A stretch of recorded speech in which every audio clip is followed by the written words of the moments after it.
Tani e kam djajt. Kemi ne të tillë në jetën tonë, edhe për ata që nuk besojnë, ka një moment në jetë që të gjithë pyesim, edhe sonte përgjigjet na jep ai. Faleminderit që e më në sot. Faleminderit ju. Këtu keni një djalë që hyn në del. Do të rregullojmë pas intervistës. Nisëm direkt në temë, por para se të shkojmë aty, ti e quajtur vetë eksorcist apo ka një vend ku ti e ushtron, apo që të njeh si të tillë? Tash ta shpjegoj se ndonjëherë na marrin për mashtruesa. Ka shumë të tillë vërdall, ama vlen me thonë çka bëj unë, ose më saktë ne eksorcistat, edhe pse jemi me numër në Shqipëri. Shumë pak e kanë këtë aftësi. Tash është eksorcizmi, vjen nga greqistja, exorkismos, që nuk kupton lidhjen e betimit dhe njihet, është njohur që në lashtësi, praktika fetare ose shpirtërore, që bën dobimin e demonëve, xhindëve, çdo lidhje tjetër. Çdo lidhje që është keqadashtëse që mund të jetë person, mund të jetë një fuqi e panjohur ose një trup i pushtuar nga demonët. Dhe jo, nuk bëhet hajde të heq demonët. Jo, ka një praktik gjatë. Unë vetë kam patur dhunti që i vogël. Kur kam qenë i vogël, arria dalloja kur kishte një prani të huaj në shtëpi. Apo kur dikush kish bërë diçka. Por më vonë e mësova me fet. Me mësuesit e mi shpirtëror, sepse është një shkencë edhe kjo. Nuk zgjohesh do të thua shumë heq demonët, unë prish magjit. Nuk ndodh kjo. Duhet kesh aq fuqi sa ta detektosh një fuqi të huaj, që hyn në trupin e dikujt, e masaneti flasësh, ta heqësh dhe ta shërosh trupin e atij njeriu. Është një praktik shumë e lashtë. Këtë njerëzit duhet ta kuptojnë që mos na lidhin me disa sharlatanë që dalin e mendojnë se heqin magjit, apo heqin demonët. Duhet shumë punë në mbri aty. Kjo për shpjegimin. Tani, ka një diskutim të madh mes asaj që quhet posedim nga djajt dhe shëndetit mendor. Shumë njerëz mund të vuajnë nga problemet të shëndetit mendor dhe ju thuhet që ka hyrë djalli. Ku është kufiri mes të dyjave dhe si i dallon ti? Tash pyetje shumë e mirë. Falënderit që ma ke bos, gjithë nisin direkt me shemujt. Do kaloj edhe atje, nuk bëj përjashtim. Po, s'ka problem. Por është mirë që në fillim ti themi ca gjëra. Pjesa më e madhe, pra përqindja më e madhe, ka të bëjë me problemet mendore. Një akt eksorcizmi nuk nis asnjëherë pa vlerësuar njëherë gjendjen mendore dikujt. Vlerësohet kjo në fillim, më pas ndahet është për mua, për një mjek. Kjo është e duhura, por duhet thonë që edhe mjekët duhet bëjnë një njëjtën gjë. Të vlerësojnë nëse është problem mendor apo posedimi i djajve. Sa ata gabojnë më shpesh. Jo ne jemi më të kujdesshëm. Besoj mjekët e posedimit djajve tek eksorcizmi në tërësi? Ja, nuk besojnë. Mjekët besojnë shkencë. Por ka edhe forca tjera të minatyrshme që ata nuk i shpjegojnë dot. Atëherë kthehen tek ne. Ja ta jap një shembull. Kisha një vajzë. Nuk i kishte 20 vite. Mirë, e bukur. Shkonte në shkollë, kishte shoqe, shok, deri këtu jena në rregull. Një ditë bukur, nuk kishte shkuar në shkollë. Kishte vajzë në universitet dhe kishte mbetur tek shkallët. Ishte ulur edhe vetëm çante. Nuk i bënin këmbët në ngjiti, edhe pse donte të ngjiste shkallët, prap meti aty. Kishte vajt ambulanca, e kishin bërë analiza, e kishin bërë gjitha, e kishin marrë për probleme mendore. Por prindërit e dinin ç'vajzë kishin. Një ditë bukur, si do të qohet vajza me kriza dhe do shkojnë në shkollë, por nuk i përgjigje trupi. Nga nuk kanë vajtur. Vajza e bllokuar nga mesi e poshtë komplet. Mjekët habi. Se në analiza që bënin, u dinin mirë. Vajza nuk eci më. Nuk merrte komanda trupi edhe pse ajo donte me u çu. Erdhën tek unë, nuk i njeh. Një afër e tyre kishte ardhur tek ne, lutej shpesh edhe besonte. Shkova në shtëpi dhe sa e pash, e dija që s'kishte asnjë problem mendor. Megjithatë, vazhdova me ato procedurat e mia. Vajza ishte pushtuar nga demonët. Ishte absolute në mësime. Absolute po të them. Dikush që kishte sulur demonët dhe ndaj ai bllokim e gjeti në shkollë, tek shkallët e shkollës. Duhej shumë punë. po jo vetëm nga ana ime, edhe nga ana saj. Duhet ja hapësh mendjen e në zemrën dhe besosh që unë të futem në trup e ty tek demoni që ke në trup. Të gjithë i thoni ke probleme mendore, ose jo, po nuk punon muskujt, degenerim muskujt që kishin thonë. Ku është sot? Mire, bukur është sot. E përshnes, nëse ajo vajzë po më shikon. Pra, para se të performohet egzorcizmi, duhet një përcaktim mjekësor. Por ky nuk ishte rasti, se vajza e kishte kaluar. Po për raste të tjera, po them, duhet një vlerësim mjekësor para, pastaj na hapet rruga ne. Demonët jetojnë mes nesh?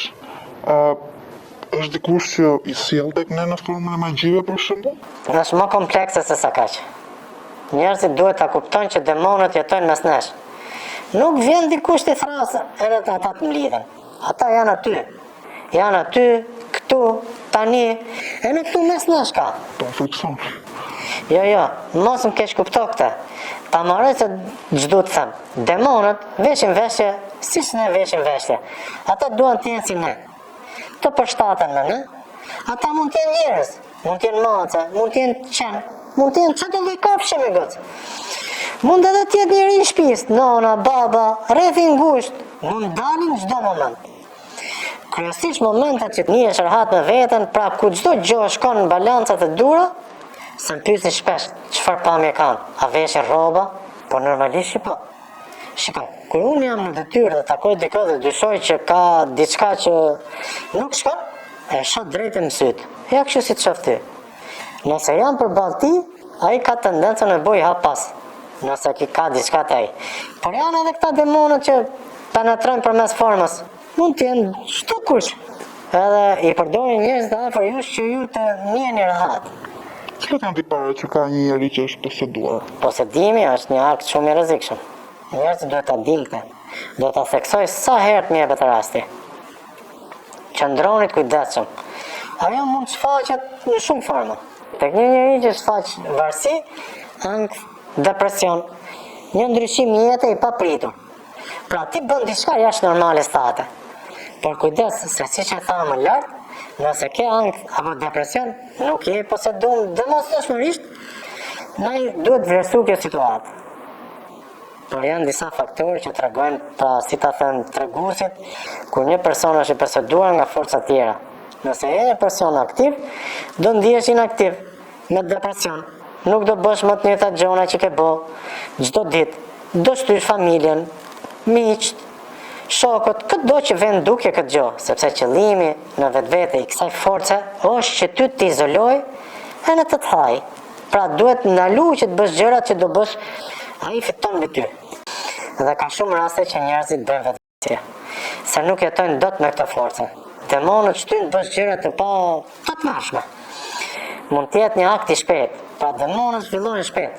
Por mund të marrë javë, muaj, edhe vite. Dhe këto janë më të vështirat, sepse kanë kriju stres tek ty.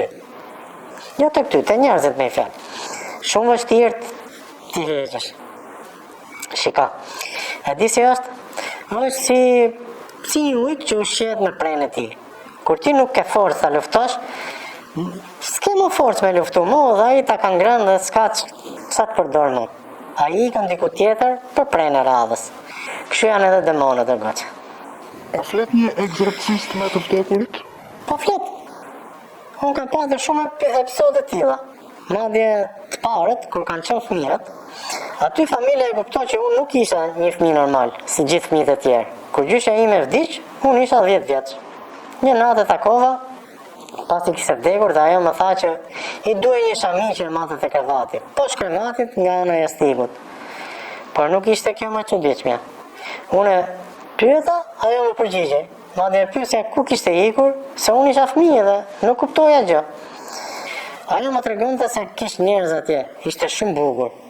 Pastaj shkova te dhoma e saj dhe nxorra shamin. E hapa se normal kurioziteti i fëmijë.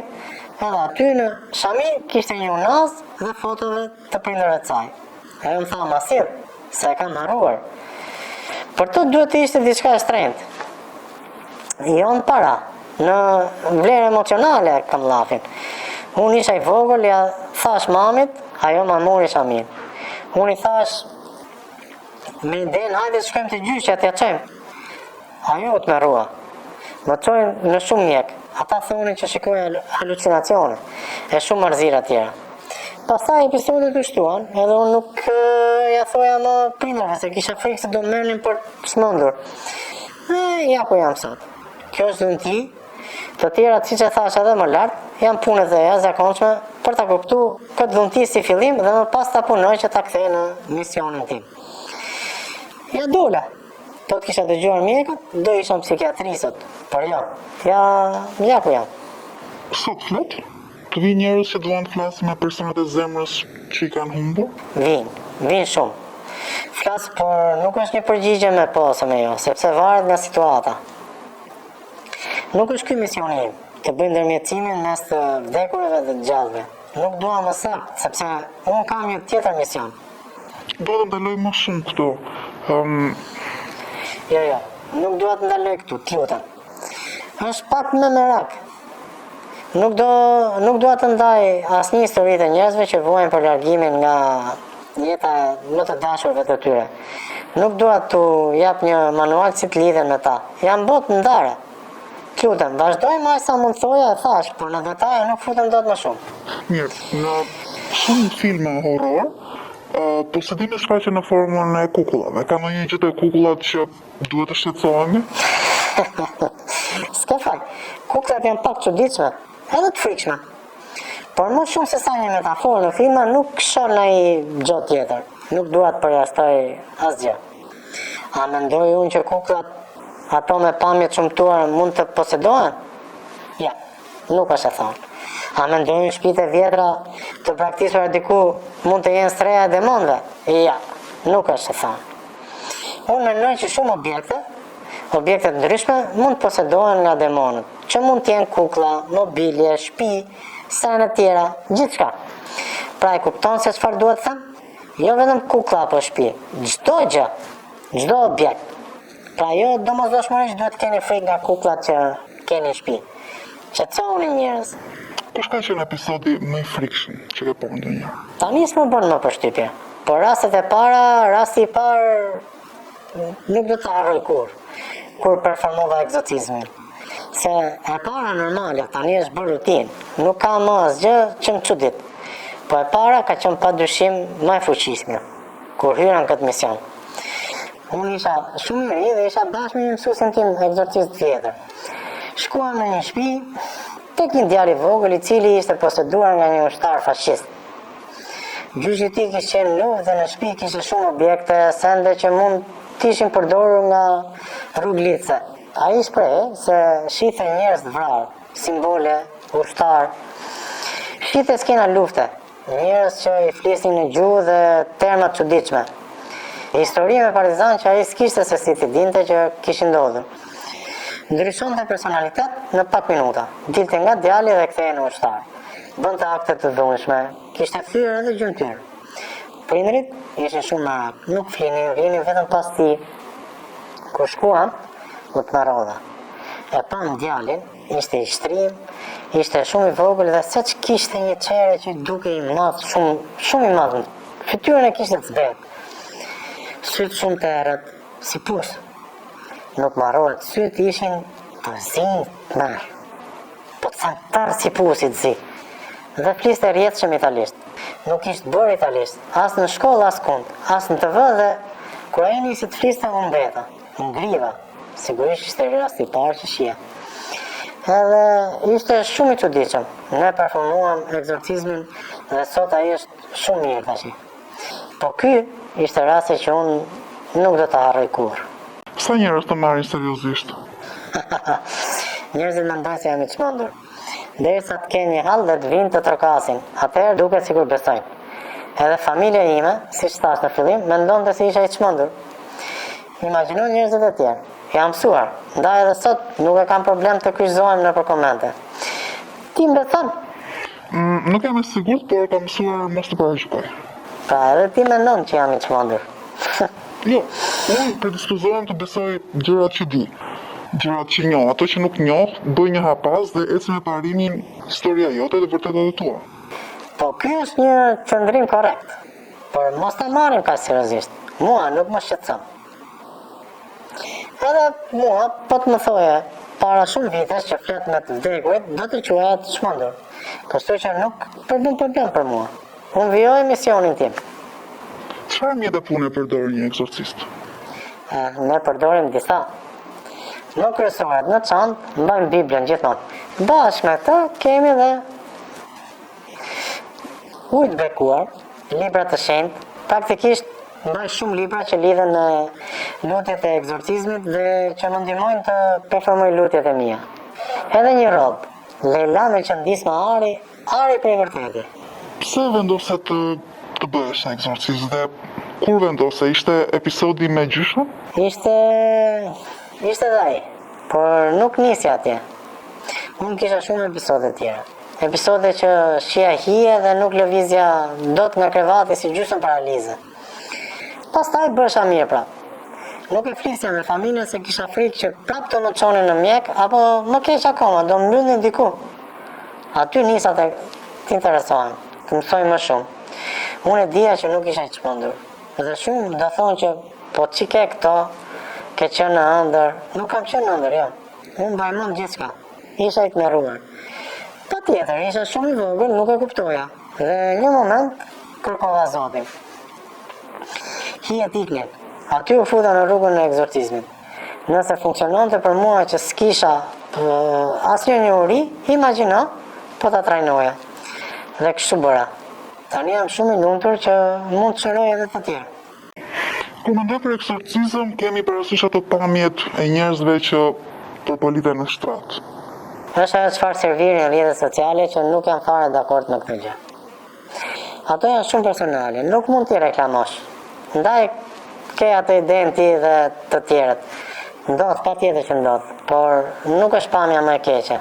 Më beso, ka edhe më keq. Nuk i shkon në mendje se çfarë pamje shkon djajt. Si reagojnë kur nuk duan të dalin. Ka shumë raste të vështira që edhe ne kemi shkuar me mbrojtje se nuk dihet asnjëherë se si reagojnë një njeri i poseduar. Keni patur raste që i lidhni njerëzit? Po, shumë. Shumicën po. Është një proces që na i bën më të lehtë, sidomos në rastet e vështira, ato të agresivitetit. Demon këtu? Afro pak. Jo, ti e mirë. Por nëse lëviz në këtë ambient, diçka edhe dyshoj, por mund të performoj edhe si ritual mbrojtës. Mund ta bësh tani? Tani live? Po. Jo, live jo. Ju thash që është kundra parimeve të mia. Por pas kamerës po. Faleminderit që isha me ne sot. Faleminderit edhe sa erdhoni. Tani do mlini pak vetëm në ambientin tuaj.